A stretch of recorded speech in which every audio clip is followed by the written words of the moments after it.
Welcome to Beyond Love and Light podcast, where we bypass the fluff, lift the veil, and explore how to navigate the human experience as a spiritual being.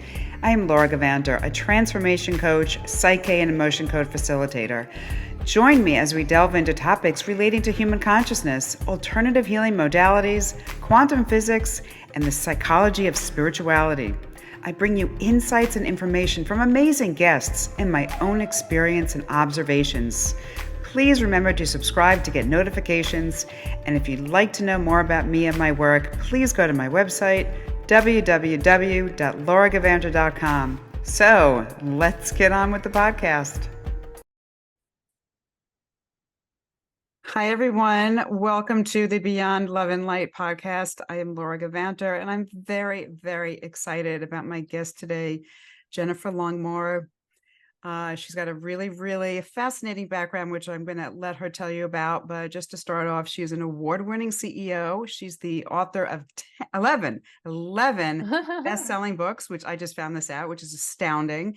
She is the founder of the #1 Akashic Records Training School in the world. And she is a recent clear channel for Mother Malia, the Great Mother. So a lot of stuff to unpack here. Jennifer, welcome to the show. Thank you for having me. But we should also share too that I've been doing this for 20 years. So it can sound like a lot. And of course I hear it and I forget as well. But in 20 years, it's actually easier to pack in more than you realize until someone reminds you of everything you've packed in. Exactly. But it is a lot. It's in so many different areas. So anyway, your background is so interesting. I'd love for you to tell just like your childhood experiences and kind of like how you got into the work that you're doing. Yes, I would love to. So I grew up with my maternal grandfather was a psychic medium with the police. And he was delighted to have a granddaughter that he could see as psychic because he treated me like a little psychic toy, basically, as many adults did in my life at that age, 3 and 4 years old. And of course, when you're an old soul, and I know everyone listening feels that way, it can feel very patronizing when you're 3 and 4 because you feel like you're 75 and people are talking to you like you're 1. So in my head, I used to think, why are you talking to me like this? But of course I had manners and I wasn't allowed to talk to adults like that. So I would just kind of grin and bear it. And so I used to see a lot of orbs and I was very telekinetic as a child. And Malia, who's with me now, she has been with me my whole life. It's just that she had to integrate into my body now differently because we're on an urgent timeline, which we know. I don't mean emergency, but we are in it and the light grids are needing to amplify. And so she needed to come into the body differently. She couldn't just sort of be on the periphery. She had to kind of move the human out of the way. And so now I operate from neutrality and above, which is an interesting experience to not be annoyed by anything, to not have attachment or judgment or shame or guilt or whatever about anything. But she's been with me my whole life. I've been channeling her my whole life, but didn't really give her the time of day, if you understand what I mean. And so I went for my first past life regression with my parents when I was 4 because they wanted to find out why they came together as a couple. And they wanted to find out what each of our purposes were, I guess. Pretty incredible. And additionally, and then why we all came together as a family because it was a triangle. I was an only child, even though they wanted to have more children. And so that's what I grew up with. And then I went to school and I was making people very uncomfortable. And of course, when we are light workers already, we just want people to feel comfortable around us. We don't want people to feel uncomfortable. So I didn't know what I was doing that was so wrong. What is wrong with me that I'm making you so uncomfortable just by being here? Of course, in hindsight, I understand it, but at the time, I didn't know. And I also learned very quickly because my mom, well, I think many of us that are intuitive just kind of pick things up quickly, whatever we're meant to pick up. So I was reading and writing by the time I was 3. When I went to kindergarten, my teachers were asking me to sit on a chair above all of my colleagues or my fellow students, I should say, and read to them like a teacher. And it was very uncomfortable. They wanted to skip me several grades and my mom refused because I didn't have the emotional maturity and she knew how kids would treat me if I jumped like 3 grades. So I was always trying to figure out, I was always downplaying my intellect and always downplaying my intuition because I could see that it was making people feel uncomfortable. I didn't know what I was doing, but I figured that must have been the answer. And I went to high school and realized I had to get drunk on the weekends or smoke pot, in between classes or things like that, because I needed to seem like I was normal and do what everyone else was doing. But this gift that's was never viewed as a gift until I was about 17 or 18, always felt like a curse. And I was resisting it, but no amount of resisting it was making it go away. So by the time I was 17, I decided to lean in and say, okay, well, you're here. Maybe I should get to know you. Maybe I should figure out why you're not leaving me alone. And when I did that, things opened up a lot easier for me. And very soon after that, I went and got my Reiki mastery, but I still went through university. And as you know, I became a forensic and social worker, and I investigated crimes against children. And back to what happened in 2020, the reason why I had no cognitive dissonance and the reason why I was able to call out people on the world stage and people in positions of power is because I investigated those very people. Not the exact people, of course, but I was used to investigating the very people that we were told were safe people: priests, ministers, politicians, lawyers, police officers, teachers, etc. So by the time I was 21, 22, my cognitive dissonance bubble had already been burst. But I realized, and even to this day, as we know, many people are still not willing to acknowledge that perhaps the people they've been shown to believe are safe are in fact the ones that are doing some pretty nasty things on the planet. So this was in your 20s that you. Yes. That's pretty young to kind of step into that, because people are still, trying to find themselves and figure out who they are.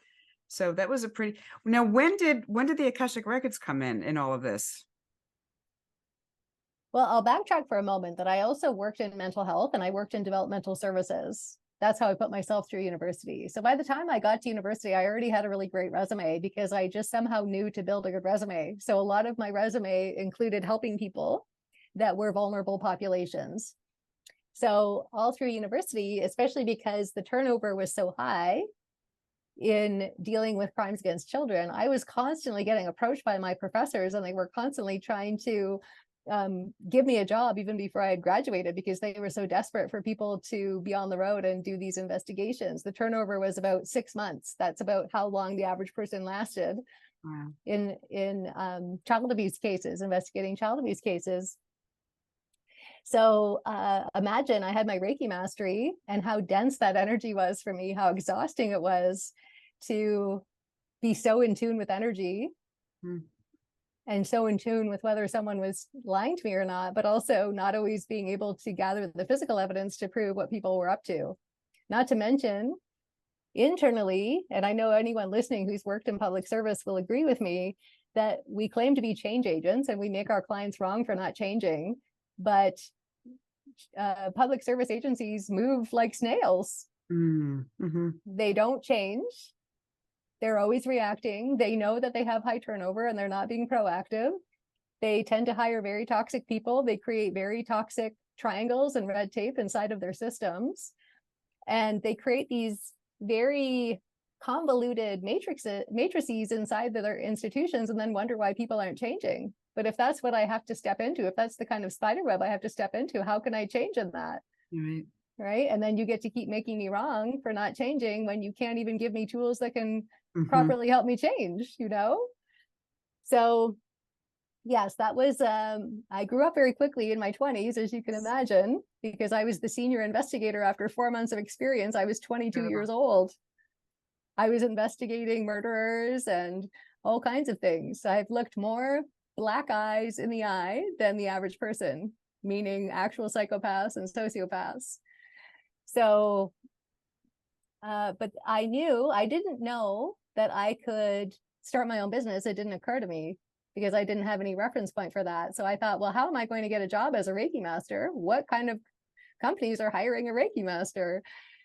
And then I started to see other people doing what I did, and that was good for me. So having enough evidence of people doing what I did showed me that, oh, I could do this myself. But it's one thing to know you want a business. It's another thing to take that leap, because it's a very scary leap. Exactly. It's a lot easier, I think, to quote unquote fail at things that you're not passionate about or things that are good enough. But when you decide to be all in on your purpose, what if that doesn't work? Then what do you have if that goes away? And meanwhile, of course, that is never the case. We don't get the nudge to follow our purpose if we're not going to be supported in it. So you followed your purpose. I did. In the first 2 months in business, I thought, well, if I put up some cards in a health food store, that'll be enough. And surely the client attraction store will just pick them up and drop them off on my doorstep. And weirdly, I did get some clients from those business cards, funnily enough. But I was nervous about going to normal networking meetings because I didn't know how to communicate my woo. And I thought people were going to judge me. And so I would have big intentions, not unlike we do when we say we're going to go to the gym the night before. Okay, I'm going to go to the gym, 8 o'clock in the morning. I'm going to even pack my bag. I'm going to leave it at the door. I'm going to do what it takes. And tomorrow I promise to myself, I'm going to go to the gym. And then I would do that, of course, with these networking meetings. And then 5 minutes before I needed to leave, I would come up with some reasonable excuse in my head as to why I couldn't go, until the bank account started really dwindling. And I realized, you say you don't want a job, but guess what? You're going to have to get a job to pay for your basic needs if you don't decide to be all in on this business. So I realized that my fear actually became boring. And I started getting a chuckle out of that, not because I was making fun of myself, of course, but more that it's when fear no longer feels scary and it's just boring, it's almost kind of comedic, then it was actually easy to go, okay, well, if fear isn't the way through, then what if I just stayed in wonder? What if I just wondered what would happen if I went to these events? What if I just wondered who I would meet or what I would learn? And I didn't try to already decide how people were going to react to me or whether something was going to be good or bad. And as soon as I did that, I collapsed my 5-year plan into 3 months. And all of a sudden, one day I was rushing to the kitchen to get a drink really quickly before my next client, realizing I hadn't scheduled a lunch and realizing that for a while, my days had been full. They were so full that it didn't occur to me to book time off to go to the gym or to eat or things like that. And I remember being so grateful that this point of being so busy that I could barely eat was something that I dreamed about a few months prior, basically. So this is so fascinating because it seems like such a, we switched from my fear, no longer being fearful, to being boring. That's really, really profound because of the impact that it's had on you. So it almost seems like it was some sort of divine kind of, bolt that you got that was just like, this shifted the perspective. But then not only that, it seemed like any action that you took after that was very much aligned. Like it almost seemed like you opened some channel that things kind of fell into place.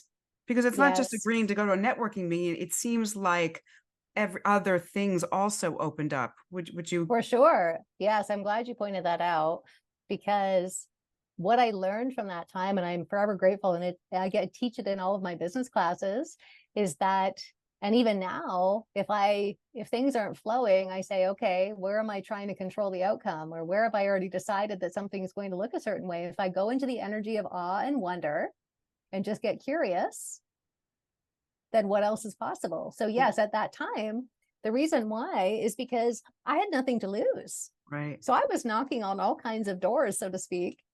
And if they didn't open, I didn't take them personally. It was just information. And I just went on to the next door. I just had to make sure that I had enough doors that I knew that I wanted to knock on. So I landed at back then, it was a big deal to get classes at the Learning Annex. It was a big deal at that time. And they approached me, and I only wanted to teach classes that were comfortable for me. And they're like, no, we want you to teach classes on past life regression and teach classes on this and this and this. And I said, but what if sure, I'd love to teach for you, but what if I teach this? Mm-hmm. And that was a big part of it, of course, because you can imagine their catalog went to millions and millions of people. So that didn't take long. But I go into an energy of wonder. And I will say now that Malia is here, because she's all about neutrality, she, for example, when I get pitched in the cold DMs now, but it's called cold DMs, I don't take it personally. I don't block people. I don't get irritated. I don't think, how dare you? I just, if I feel guided to respond, it'll be because I'm being told to respond, and it's always with love. It's quite remarkable. I'm learning a lot from her around that. But even if you think of income, no matter how much money people are making, we tend to wait until we're really bored with our current income level before we're motivated enough to decide that we're now going to require, we're going to create a different standard. Like, I'm now going to require this, and this is the minimal amount I'll accept now. I don't think most people would call it bored, but I find it fascinating that you did, because if you really think about it, that's probably what's happening on an inner level. It's like you're tired of your own blocks that you're creating to not get to a certain place. Most people would say, oh, I'm not bored. It's actually, I'm frustrated, or, say they would use another word to describe that. But there is something about being bored with it, being like, I'm over myself. Like, I want to get to the next thing. Yes. And when we're bored, we will tend to create problems to fix, because at least it gives us the illusion that we're sinking our teeth into something, or that we're mobilizing energy. And so when we're bored, it's because our vision isn't big enough. When our vision is big enough, you can imagine the enormity of Malia's vision. There's nothing preventing me from getting out of bed every day now and saying, how many people can I bless with my business? Because I'm so aware of the enormity of the mission that I show up for it. And it's not about the money, but I'm also aware that I have to allow enormous amounts of money to flow through the business to support an enormous vision. As an example, I'm meant to be stewarding a lot of sanctuaries, but also be creating grant money for people that want to create sanctuaries for animals, but don't have the capital and won't ever have the capital. But they are amazing stewards for, let's say, big cats, or for wolves, or for dogs, or horses, or whatever, donkeys and farm animals that are abused, etc. And it's not just for animals, but we'll talk about that for a moment. If I am meant to energetically require that stewards rise to the occasion, and that we call forward more stewards, and to be able to also fund stewards, that requires millions of dollars to circulate through the company to support that vision. So people might think, oh, well, Jennifer or Mother Malia, however they view me, is all about the money. Well, yes, of course, but I know why I'm about the money, because money is a tool that has to support these big visions that help us evolve the Lightworker agenda, essentially. And the animals are a big part of the Lightworker agenda. Oh, absolutely. So can you just talk a second about what your life was like before Mother Malia? just what you've kind of noticed, because this is very recent that she's really Yes. like in full force. Yes, for those of you that this isn't how my voice would normally sound in pre-Sedona terms. So I would say about a year ago, without me knowing it, of course, I started getting strong guidance to start fasting. Now, I have a small body, so it's not like I was trying to lose weight, but I needed to start mastering absorbing minerals and nutrients without food being the mechanism of delivery. And some people got worried about me, and that's okay, because we're so conditioned that food is the only way we can get nutrients in the body. But I knew I was being trained for something.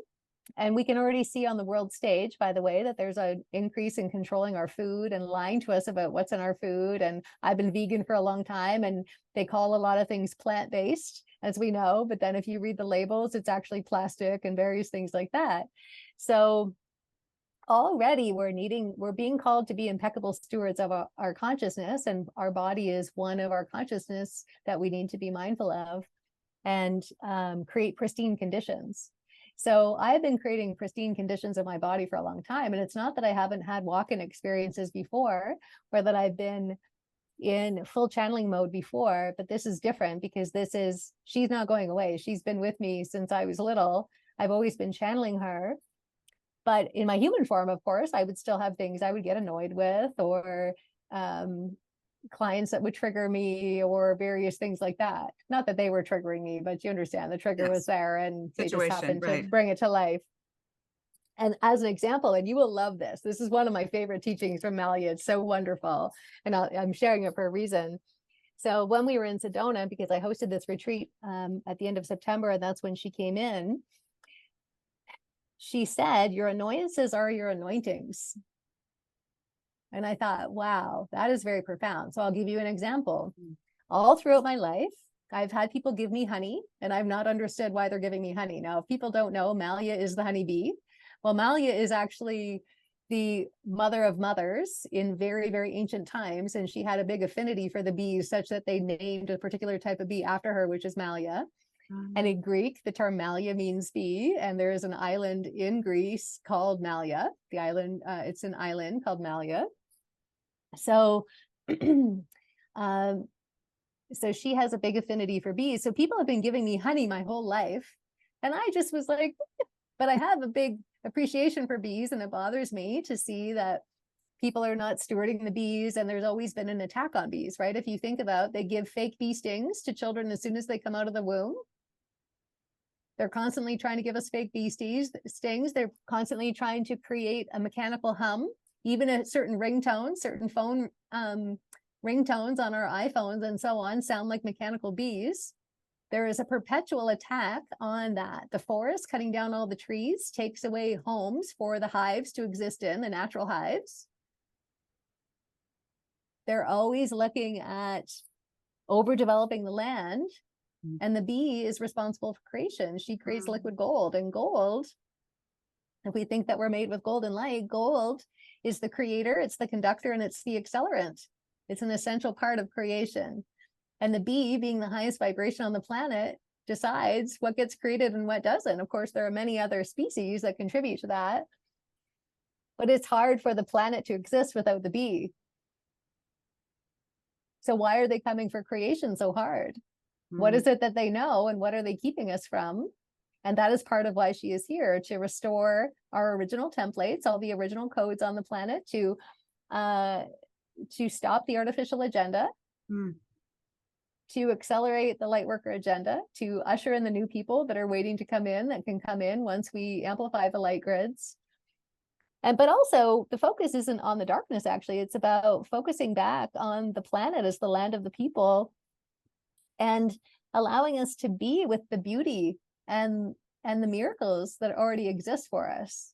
We simply need to see it when we aren't interfered with. Or distracted constantly. Yes. So point is, honey, people even gave me honey just before I went to Sedona. There were all kinds of jars of honey at the hotel that I was staying at, and a whole bunch in the room, you know, when they give you those little setups for tea and coffee.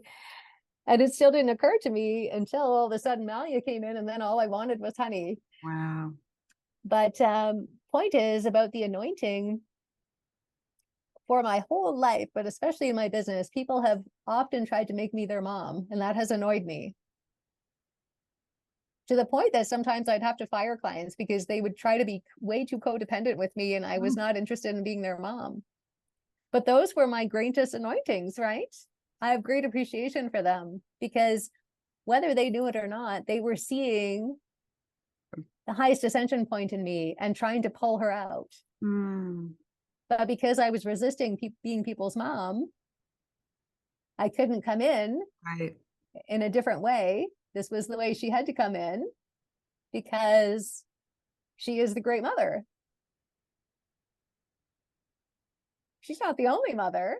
She just is the great mother.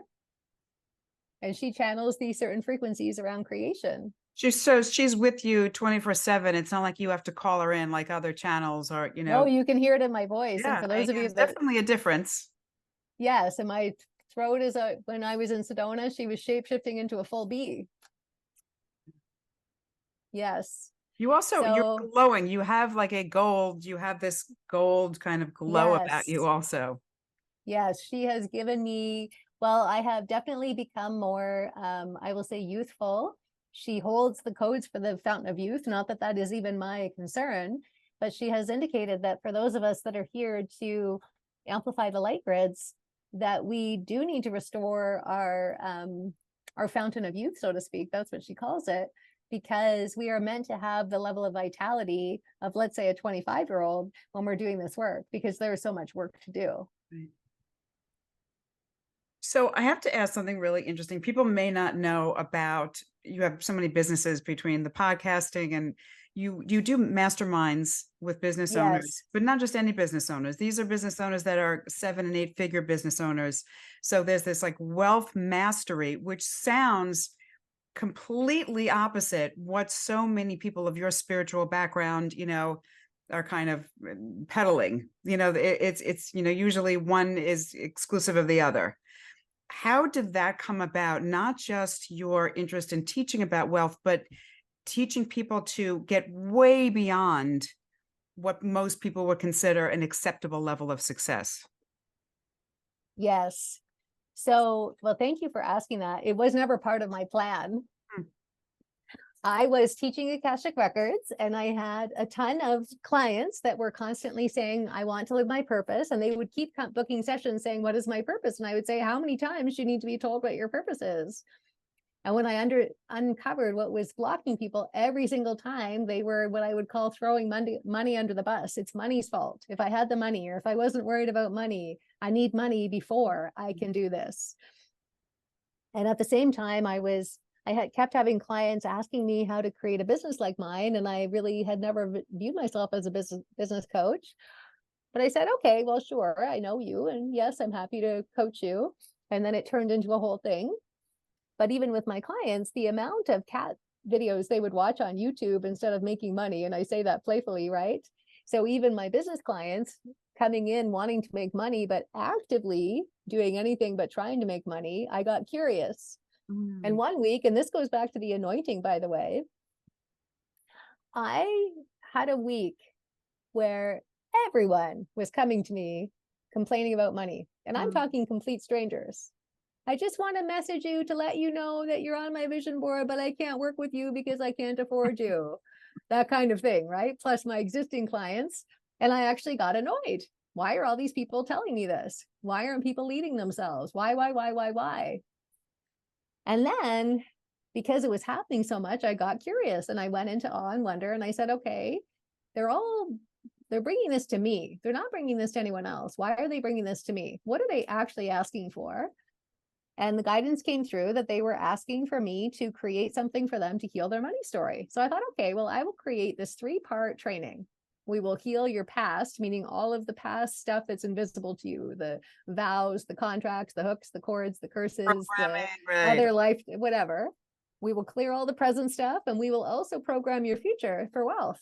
And then I will be done, and it will be turned into a digital product. And every time someone emails me and says, I have a money problem, we send them the link and say, take this program, it will help you. And after the first call, people said, when do I get to certify in this? And I said, there is no certification program. What are you talking about? And they said, oh, well, I'd really like to be certified to teach this.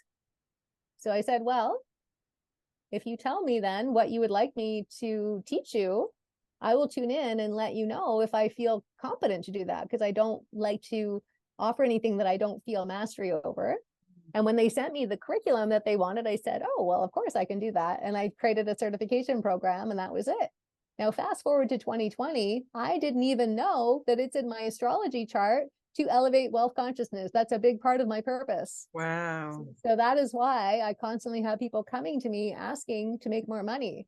It's even less about attracting more clients. It's more about how can I have greater ease with money? And that is now what Malia is here to teach, because in divine perfection, there is nothing to worry about. There are no problems. There's nothing to be healed. When you're in divine perfection, you don't look in the mirror and say, oh, my body is fat, or I've got stretch marks, or how come my breasts are this size, or how come my butt is this size? It's impossible to look at the body in any other way other than as a miracle in divine perfection. The same is true for money and business and so on. So if we can return to the original way that we're designed, business and money actually become very easy. Now, with respect to the masterminds, the reason why I'm here to help people make big money is because I work with people that have big visions. It's not about the money. At some point, what do I need? $5,000 a month to live comfortably. It's not about the money. I only pay myself $60,000 a year. Mm. That's what the company pays me. I don't need a lot, but the company and the mission does. I have to hire people. I create jobs. I need to be able to book venues for retreats and book flights and so on, so I can get there. I need to be able to set aside, of course, a lot for taxes. There's various things I have to do with the money. But I get excited about helping people that are willing to be all in on their vision and serve humanity, even though they're nervous, even though they don't know how, even though they've got some, let's say, money stories there. So when you The say people that come in are, yes, go ahead. when you say divine perfection, you're basically saying to be okay with all that is, right? Not just be okay. In divine perfection, everything is perfect, right? So there are no worries. There's only, in divine perfection, we don't go out and create anything. We decide what we want and we require divine perfection to bring it to us. So we become the vortex. Divine perfection serves us. We don't serve it. Mm. So if there are people that would say, I've had, money challenges my whole life, or a lot of maybe their past experience or their programming or whatever, they're going to look at this and say, but, what do you mean it's perfect, divine perfection? Like I'm supposed to be struggling? So I guess what you're saying is all this needs to be cleared, right? We need to get back to the original Yes. or So blueprint in order yes. to ascend over this. That is not to say that there aren't problems. That is not to say there isn't suffering and so on. But if we look back at the agenda of what I call the creatures, the dark ones on the planet, they have created an inversion, an inverted triangle of savior, suffering, sacrifice. So think about everywhere that goes. Many of us in business create offers to help people to not suffer, we try to save people. Even in our dating life, we try to save people or we sacrifice ourselves. Even those of us that are awake, very unconsciously, will sacrifice our health, will sacrifice our time, will sacrifice our energy levels in service to our mission. Those three energies are what takes us out of divine perfection. And that is by design, by the creatures. We are designed to be present, to be in awe and wonder of the planet, to be marveling at the beauty, to just be like the bee, to pollinate, to create.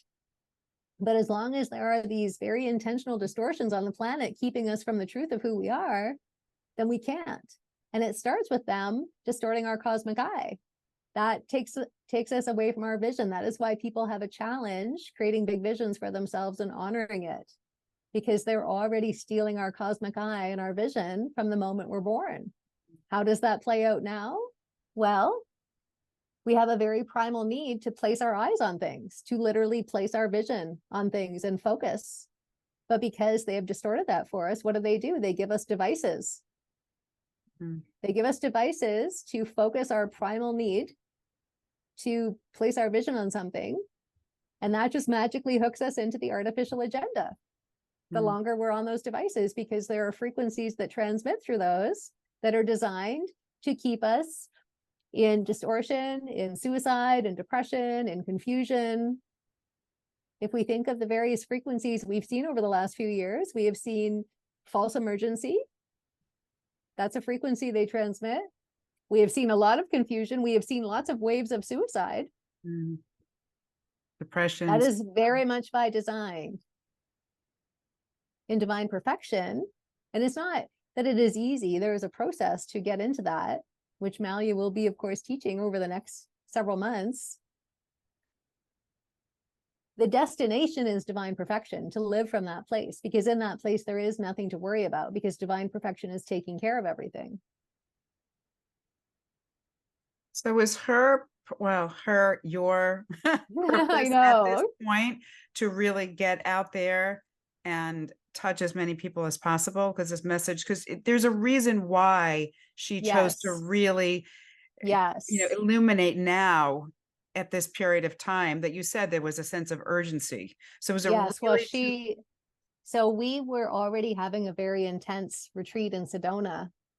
And at the end of day 3, I had someone that has been a longstanding client of mine at the retreat. And she was what I call in my old days, throwing a turd in the punch bowl. So all of these people were there for this life-changing retreat, and it was already very intense. We went to the wolf sanctuary, we went to a horse sanctuary, we're on the vortexes, we're doing all this big ascension work. Already it was an intense retreat. And I didn't want to ask her to leave, but she was not willing to, she was being toxic to the point that if I was a participant, I would be expecting the person facilitating to step in and say, hey, you are actually now affecting everyone's experience. You're going to need to make a choice. I didn't want to have to ask her to leave for many reasons. One is that I've known her since she was 18. She's been a client of mine for almost 20 years. And also, I was aware of the reverberation that would have in the group, and I knew that that wasn't the answer. So eventually, after trying to think about it, I actually said to Divine Perfection, I said, okay, Divine Perfection, clearly my human self doesn't know how to handle this. I'm handing it over to you. And by the time I wake up in the morning, I would like complete clarity about how you would like to handle this situation. I would like you to go and telepathically work on whoever needs to be worked on. Like, let's start day 4 in a different energy. And she woke me up in the middle of the night. She came in full force. So she took me to the bathroom and she started talking to me, looking at me, meaning Jennifer, in the eyes, and talking. And I asked her who she was, and she was kind of coy about it, like very loving, but she said, you know who I am. I've been with you your whole life. You've just been keeping me at bay. And I said, why are you here now? And she said, impending doom. And 6 days later, the bombing started in Israel. Wow. So that is why. There was no fear when she first was not confronting. No, it was, well, it was a very interesting experience for sure. And certainly throughout that day, I kind of wanted a break because she came in like a tsunami. And there were 15 people with us in total, and it took that many people to usher her into the body. And everyone there was already a channel, so they just assumed that I was channeling Malia for a few hours, and then I would go back to being Jennifer. So for me, of course, I wouldn't say I'm grieving Jennifer. I'm still here, and I have all my memories, but I don't have ego anymore, which is interesting. And it's actually a very liberating way to live because I have no judgment or shame or blame or whatever around myself or other people. But I also, prior to leaving for Sedona, I have a husband and a son and a dog, and I have other family. My parents are very narcissistic, and I don't say that loosely. And so they've had an interesting experience with this because they view it as something happening to them, of course. And they already feel like they have this weird relationship with me, and then I have the audacity to change it again in their mind. But for my husband, he's risen to the occasion, but he also didn't marry Malia.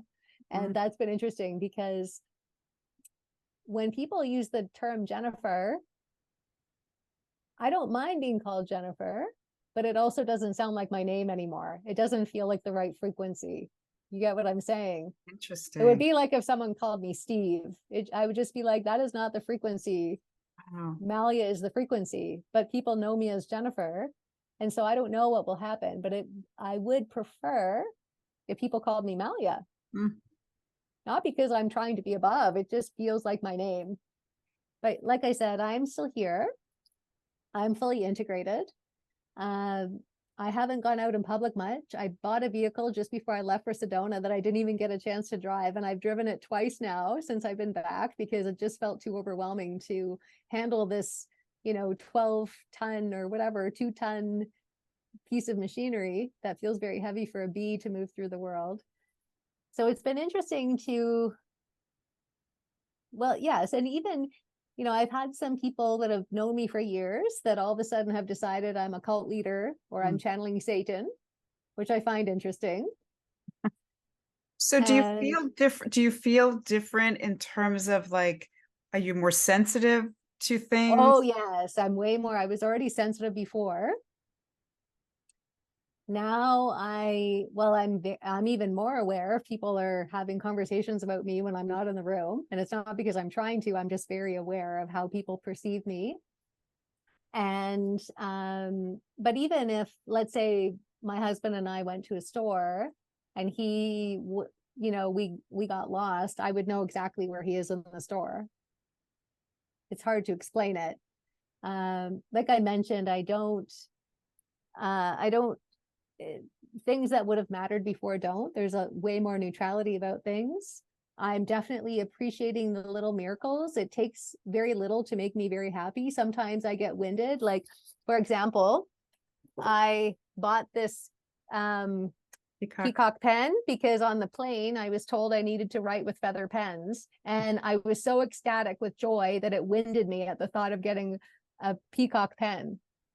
So think about how small that is and how delightful that was. You can see even now, even on Facebook, Facebook keeps curating all of these beautiful animal videos for me. And sometimes I see them, I just get so winded with excitement and joy at seeing these videos. So that is a lot of fun. So I'm really curious, would Malia, has she been with you through all your incarnations, or is it just Yes, this? yes. She's And I asked always her been the with you. other So your day. soul basically merged with Yes. her? How did? Yes, if we were to use the term oversoul, which isn't the right term, but she would be the entire body of consciousness that I've always been attached to. So she was always overseeing things, but then eventually she had to go, okay, kid, out of the way. I'm coming in, simply because of the urgency, right? There's certain things that when they get filtered through the human filters, they can be distorted naturally. And so just like honey, she is pure and raw and sweet. But even though she is very truthful, and I've always been very truthful, by the way, that is what I'm known for. The bee doesn't really like to sting. She doesn't like to waste her stinger on people. So she will sting if there's an immediate threat and there's no other way to deal with it but through stinging, meaning the creatures. And then it's also sacred medicine. If someone keeps telling me this would happen in the olden days, I'll call it the pre-Sedona days, if someone wanted to keep monopolizing my energy around help me live my purpose, and they kept taking a stand for their excuses and not taking a stand for their purpose, eventually she would get annoyed and she would sting them. Now, some people appreciate the sting and recognize if a bee is taking the time to sting you, it's actually it's sacred medicine. But other people decide, oh, bees are mean, they sting me, they hurt me, I'm going to stay away from bees. And Well, we we're do also, that we're throughout also the world taught that, anyways. taught very young. Oh my Exactly. God, it's going to sting you. Like, so that's, did you So ever, it's, do you ever say to go ahead. yourself, why me? No, I mean, there have been times where I thought, is this going to integrate differently? My voice is a lot better now. So over time, her voice she actually used to sing a lot of her words in the beginning and was quite loud, and, her eyes would bug out way more. I certainly have, I won't say I've grieved Jennifer per se, but certainly life is just different now. I'm aware that my marriage may not be what we both thought it would be. And it's not that I want it to end, but I'm also aware that I have to honor this. It's not like I have a choice in it. Do you understand? Right. And so it may be that he decides that he married Jennifer, not Malia. And based on how quickly he rose to the occasion, Malia was very clear with me, and I do believe this to be true, that this was already contracted quite some time ago. That we thought we were coming together, of course, in our human selves for various reasons. I always knew he was the one, but now I'm really clear on why he was the one. And I also have neutrality, meaning it's not that I don't love him. And he's been quite the trooper, if you think about it, because he's very attached to the Matrix still. He loves his fake V shots and he loves watching movies and so on, right? So it's given how intense she is, he's done a really great job, but he also may decide that this isn't for him anymore. And if I was in his shoes, I also wouldn't blame him, because I also married a certain person. And if I got a very different person in front of me, all of a sudden, I may not know what to do with that. Right. So while I would love us to stay together, it could be that he needs to find someone else that he can be with. I'm very clear that in this energy that I'm in now, romantic partnerships are just very different for me. I don't have the Oh, I would same, imagine. I'll say, earthly, I don't want to say urges, that's not the right way, but I just don't have a need to be physically intimate. So who knows what's going to happen? I'm just sharing that to be transparent, because there are some people that in my world that have looked at me and they've basically come right out and said, how come this happened to you? How come it's not happening for me? I want to be a clear channel too. And I think, well, yes, it is what it is. All I can say is I'm in this 24/7, but even pre-Sedona, all of us are with ourselves 24/7. We have to just kind of keep the train moving, so to speak, right? So that's what I've had to do, even though I'm somewhat grieving the loss of Jennifer, the version of her that, you know what I'm saying? So you're obviously, okay, I'm sorry. No, go ahead. I was going to say, you're obviously in a higher dimension than 3D most of the time. Yes. What do you know what dimension that is?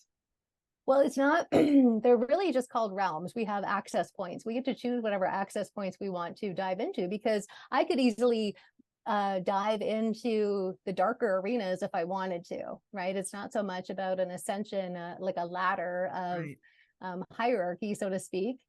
But we do know that a frequency that measures at, let's say, 10,000 megahertz is different than one that vibrates at 1 megahertz.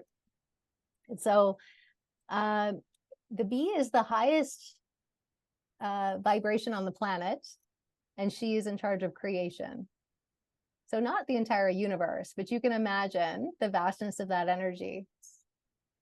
And on the Becoming Mother Malia Summit interview, which I feel like you might have been on, Laura, were you on that? Yes.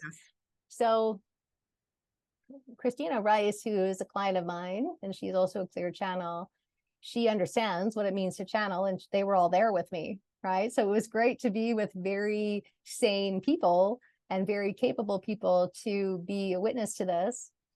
And they are appreciating that I'm going through this, because they get to see all of the projections of what happens when you are no longer just channeling a being, you're actually channeling your highest ascension point. And all of us have that. That ultimate point of our sacred elixir, of our sacred mission, coming through into the now and being fully embodied. We're all capable of bringing that through. Will that be your next course to teach? Yes. But she mentioned, and this is true, and it's not because I'm wonderful, it's simply because I dedicated the last several years to being an impeccable steward of consciousness. So I'm very mindful of what gets my attention. I'm very mindful of what goes into my body. I'm very mindful of who I surround myself with. It's not about the money, but as you know, if we're going to be a channel, we channel all consciousness. So we can't bypass the wealth consciousness either. I'm trying to be an impeccable steward of my business and my relationships and so on. So in that, it creates conditions in the body that allows for such a big frequency to come in and not blow me open. But even if you can see, there's still a lot of projecting. I get a very good ab workout when she is speaking through me, because there's so much velocity still in how she speaks, because she still hasn't. And that, by the way, is why the new people can't come in. And that's part of her urgency, is that we need to have more of this new race of beings on the planet in physical form, but the frequency is not high enough yet for them to come into a body without being injured. Their frequency is too high. Right. So they're working with us in other dimensions right now, we'll call it, because they have no choice, because they can't come onto the physical plane yet, because it's too boring. But this is why we're going to have a lot of walk-ins. They're not really interested in becoming babies. They're not trying to live a full life here. They want to step into a body that's 20, 30, 40, 50 years old. Interesting. That's already been established, right? So we're going to see a lot of people change this year. Either people are going to come into their highest ascension point, like I have, or if they aren't willing to come with us, or they were just always meant to sort of create a body, so to speak, not really, but you understand what I mean, and then exit, we will have actual walk-ins where all of a sudden families won't recognize those people anymore, because they're going to speak differently, their tastes and their clothing and their mannerisms and everything are going to change because they're going to be walk-ins. But it is a big energy to have in the body for sure. So knowing that this new race of beings that are going to become people are even stronger than this, I'm not surprised that they need the frequency on the planet to increase, because I can only talk a few hours a week because she channels differently. It's actually easier for me to write things because then I'm not constantly like projecting my neck out and like, having this big energy coming through me. I just want people to know that you are like social media alone, the information and what you share is just really, really incredible. You're so generous with that. And it's every morning, first thing on Facebook, there's, some quote or information or just really wonderful words of wisdom. So this is now basically she's now speaking. This is her words. Yes. Well, you can see it too. She's very direct, but it's done from a place of love, because what she has told me very clearly, and I know people are going to get triggered by this. I promise if you can just hear it, you'll understand. So part of the savior, suffering, sacrifice paradigm, how that plays out in business is we write motivational posts. Mm-hmm. But motivational posts only serve to keep people in their suffering. They don't actually solve anything. Gives them justification for their suffering. Yes. If you're suffering and I say, oh, Laura, you go, girl. How is that helping you? How is that helping you? I have not done anything for you. I'm not, and not that this is you, but right. I'm not encouraging you to lead yourself in that. I'm not asking you questions to say, how can we get you to a place where you're no longer going out of your way to create problems for yourself? I'm not talking about problems that this inverted world places at our doorstep. I'm talking about problems we go out and create simply because we choose to keep dating crazy people, or we choose to keep spending money we don't have, or we choose to keep, binging and purging. And again, I realize those are all conditions of an inverted world. So we're all products of that. But there are people that will go out of their way to create problems because they get energy out of the chaos and the trauma and the drama and so on. Oh yeah, so secondary gain. When we're motivating people and when we're holding people, when we're being an accountability coach or when we're motivating people, we're actually still allowing them to abdicate their leadership and their knowingness to us. And what this world is needing right now is leaders. There's a massive leadership deficit on the planet. And I'm talking about light leaders in particular. So light leaders don't need to be motivated because they are so passionate about their purpose and they're so clear on their mission that their mission inspires them to get out of bed every day. They don't want motivation, they want clarity. So is there anything people can do themselves if they're taking what you're saying and they're inspired and they want to raise their consciousness? Is there anything, what would you suggest? Let's phrase it that way. What would you suggest people do? Well, I will tell you that last week I was journaling with Malia and I asked her, because there's so many possibilities right now, as you can imagine, and I'm calling it the connecting flight because it's not all going to be in divine perfection. There's many things about the business that need to change. So there's many things that I offer in my company, and I'm aware that I need to simplify a lot, but of course they're my babies and the human part of me doesn't want to let them go. Right. And so I asked Malia, what's going to bring her joy? What can we offer through the business that will feel good, that will help a lot of people, that will feel joyful? And the answers that came back were very boring. And I thought, well, that's interesting. If that's joyful, why is it so boring? But what I've learned from Malia and what you'll see in me and what comes through is actually ecstasy, right? There's so much joy that she gets so passionate that it's ecstasy, and sustained ecstasy allows us to be intoxicated by life.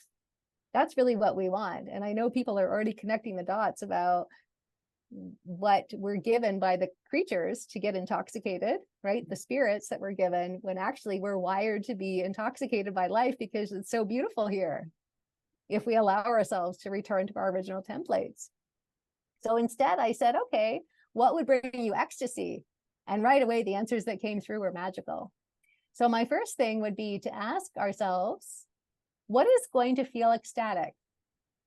What kind of lifestyle will feel ecstatic for me? What amount of money will feel ecstatic for me?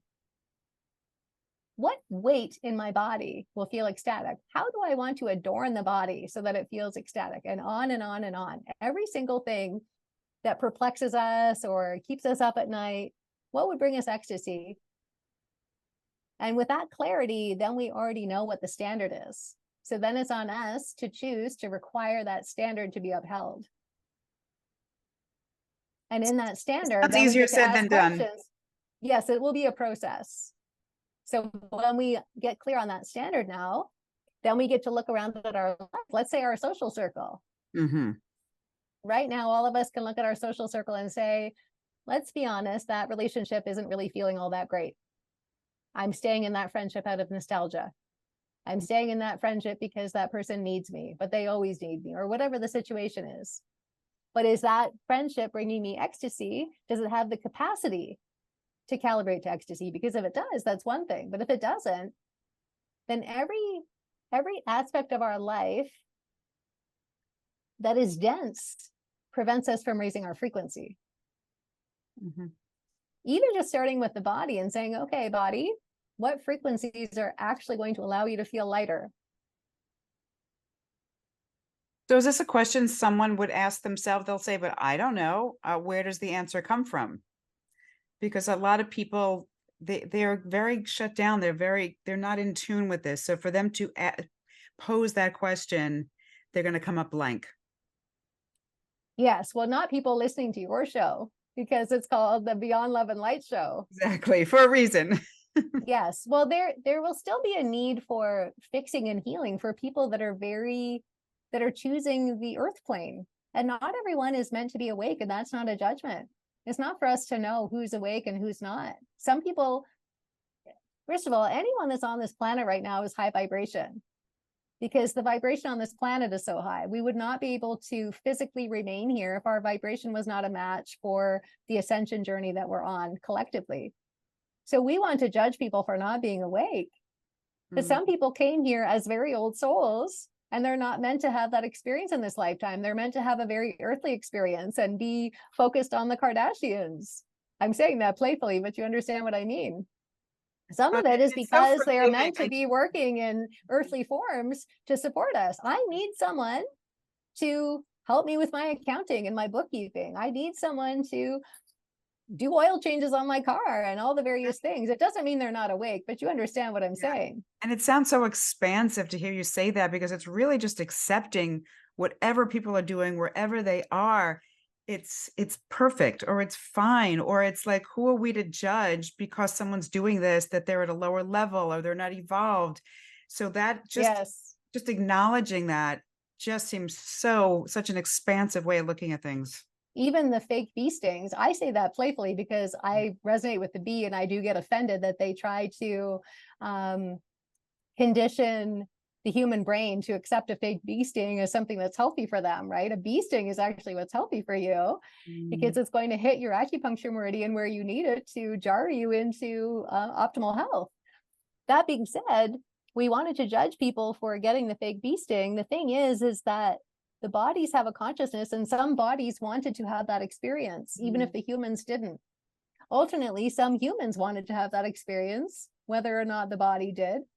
But it doesn't matter, because if people are having those experiences, regardless of whether we judge it or not, there was still, I'm not going to say choice, because let's be honest, we live in a cult, so to speak, right? And there's coercive control. So nobody was really choosing the fake bee stings on a very human level. Right. Mm-hmm. They were coerced into believing they needed it, or coerced into believing that it was the best thing for them. And some people genuinely feel that it was. Mm-hmm. That being said, in my journey, I was not meant to have it.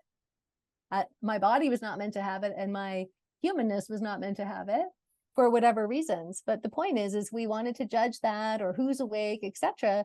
And when we understand it's all consciousness, and everyone that is here is already high vibration. You cannot be on a planet vibrating this high in an ascension journey if you're not already calibrated to it.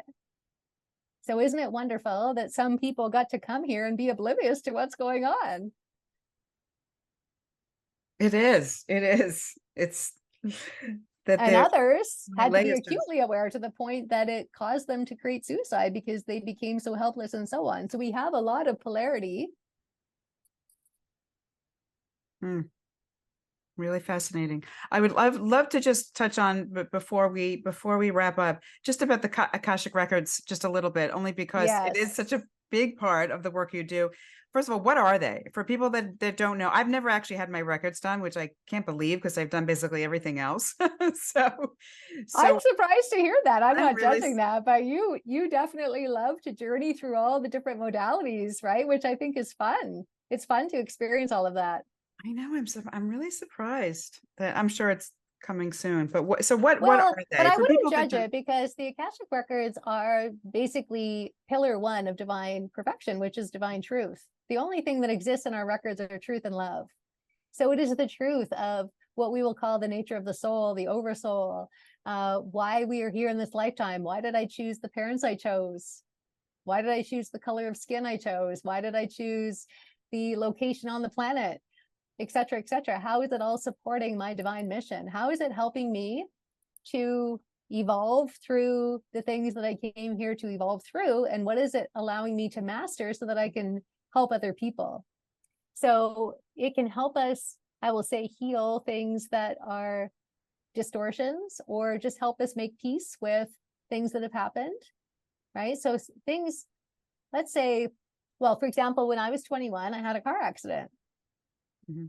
But my perception of the car accident when I was 21 is very different than now, because I've been able to work on the records to find out what was the purpose of that. How was it serving me? Mhm. And it was a massive part of my purpose. So of course I spent time uncovering it. We can't go through a big life event like that and not wonder. Now that is not to say that if someone were raped or physically abused or et cetera, that we would want to be looking at why did you create this for yourself? Because that is I would say a distortion in our light worker community of always looking for what did you do to create this? I don't mean it from that perspective. But what it can reveal to us is this a part of our purpose? And not so much what the gift in it is, but I guess what the anointing is. How is it anointing me? Right, Because because we can't have that kind of intense experience without there being some sort of anointing. Usually when people have, like I know from my old position, right, I would talk to moms whose children had been murdered. And they had been thinking before their child had been murdered, what is my purpose? Like, why am I really here? They couldn't understand that being a mom was such a great contribution to the planet. After their child died, they had complete clarity about the fact that they were here to help other mothers go through the same loss that they had or similar loss. And their life all of a sudden felt purposeful. So it's not that they wished that their daughter had been murdered. It's not that they wouldn't wish that they were still here or that they would wish that experience on anyone. And yet they have gratitude for the fact that it allows them to bless other people from such an intense experience, I guess, for lack of a better way of putting it. So I just wanted to share that because there's never any blame in the Louise Hay method of, I call it the Louise Hay method of self-blame. We're taught to look for, and we know that these are controlled operatives as well on the world stage, which a lot of people don't want to hear. But A Course in Miracles and Louise Hay, and there's many other false light venues, I'll say, in our lightworker community.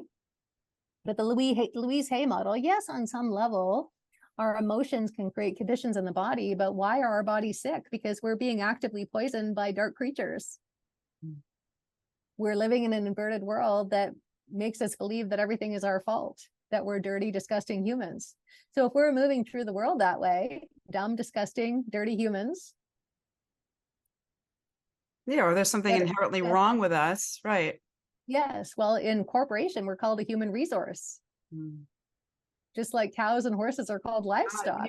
When you hear it, when you hear it that way, it's so blatant. Meanwhile, we're a commodity. So when we are, and again, I understand that if we're exploring breast cancer through the Louise Hay model of what is the meaning of this, we can certainly find meaning if we go looking for it.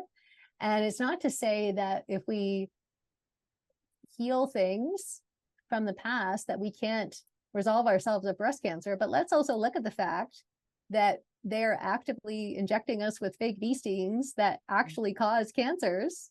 They're poisoning our air through chemtrails and so on. There's a lot of mind control through religion and various things, right? So we have a lot of conditions that when we look at it, we say, of course I'm sick. Of course I have these illnesses or these conditions in the body. Look at the world I live in. We can rise above it, of course. But the Louise Hay model of making people wrong and saying, well, until you clear, you brought this on yourself is really what it's saying underneath it all. You brought this on yourself. And until you take responsibility for how you brought this on yourself, you'll never heal yourself of breast cancer or Parkinson's or whatever. Or you have this because you're an angry person, or you have this because whatever. And yes, again, emotion can lock certain conditions into the body, but we're doing a disservice to humanity by perpetuating that belief. And that is clearly the creature's agenda. They constantly want us to think that things are our idea or our fault. So back to the Akashic Records, we can heal things for sure. We can heal conditions that are keeping certain disease locked in the body, but it's more than that. We get clarity, we're getting divine guidance. We can go to a psychic and get readings, or we can go into the record of our soul to find out what is going to best support our soul's journey. Because the soul had an intention when it came into this incarnation. Yeah, so let's keep it on track. That's basically why you would go into your record, is to make sure that you're staying on track with your purpose. And if you're not, uncovering what is keeping you from doing that. But additionally, we can do future progressions, because if time is in the past and present, it's also in the future. So we get to program our future for things. We get to use it for manifestation. We get to use it for life between life reviews. Fascinating.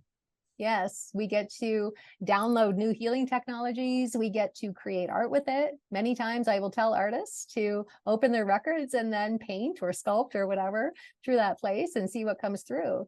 So it's basically like getting a PhD in the universe when you're in your Akashic Records, because you will never be able to even access 1% of them, I would say, because they're so vast. They hold all of our information about our past, present, and future, all of our thoughts, all of the things we've done.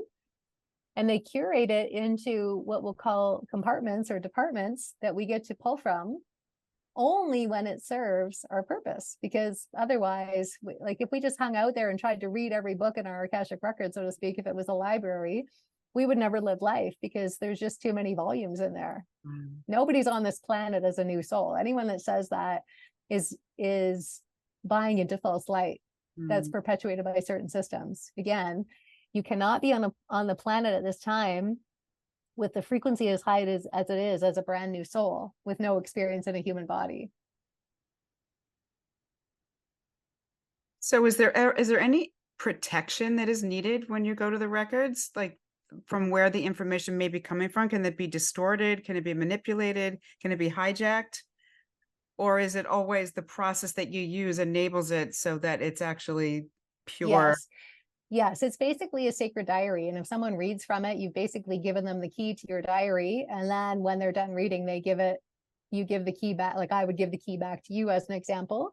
So I shouldn't be able to remember anything in your records if I'm purely channeling. Now, if someone's learning their own records, which weirdly is harder to do in most people's minds than reading for other people, because we're too close to our own information. Plus, we're also attached to outcomes. So when we meet someone at the bar the night before with our beer goggles on, we say, is this my soulmate? And the only answer in truth that we want to hear is yes. When meanwhile, of course, the answer is no, or usually no. So that will happen for people. But additionally, if someone has had if they've been raised in a cult or any kind of ritualistic abuse and so on, it doesn't mean that they can't access their records. It's about the fact that they won't trust their channel. So a big part of the journey, regardless of what people are channeling, is to clear the distortions that keep us from honoring the truth that's already there. You know, I've worked with a lot of people. It's not to say that everyone that has a brain tumor has been raised in a cult, but anyone I've worked with that's been raised in a cult has a brain tumor. Wow. And you can see why that would happen because of the massive amount of mind control and how that would fester into an actual tumor.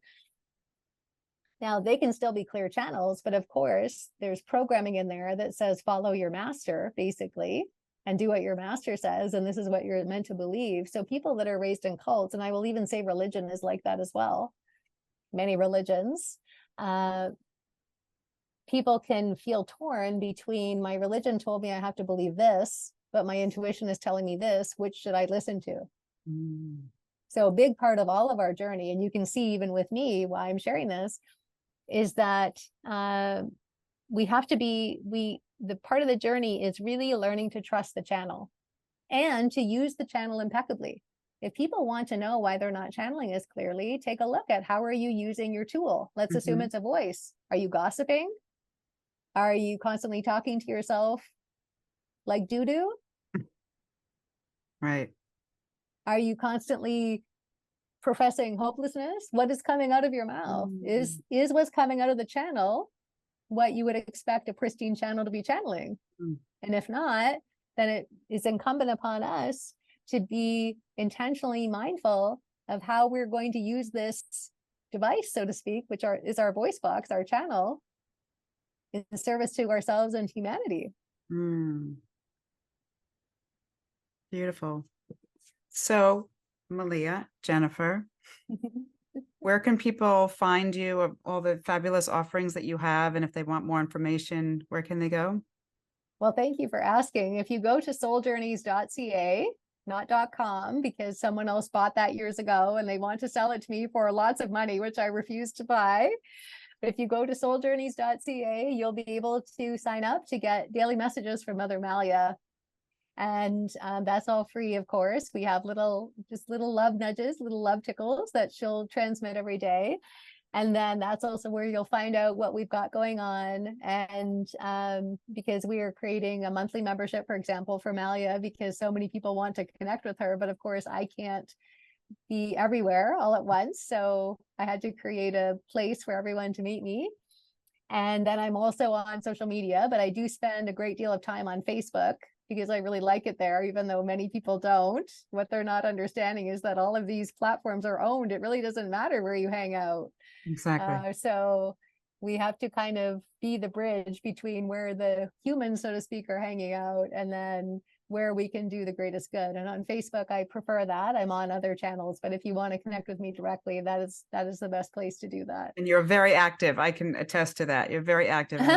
You always, yes, interactive and you're responsive. So one of the few remaining. Well, thank you. I appreciate you having me on. I'm so glad because we've been connected for so long. So to finally be able to chat live is very lovely. Exactly. We've been connected, for a long time. And it was funny because when I thought of relaunching this podcast, you were one of the first people that popped in. I said, wow, I'd love to finally have this conversation with you. So thank you so much. It's been an honor to meet Malia. Thank you. To share your wisdom. And wow, there's just so much. We can talk for hours, but I'm going to let you go. And it's been a real pleasure. So thank you so much. Thank you. And thanks everyone for tuning in. Bye-bye.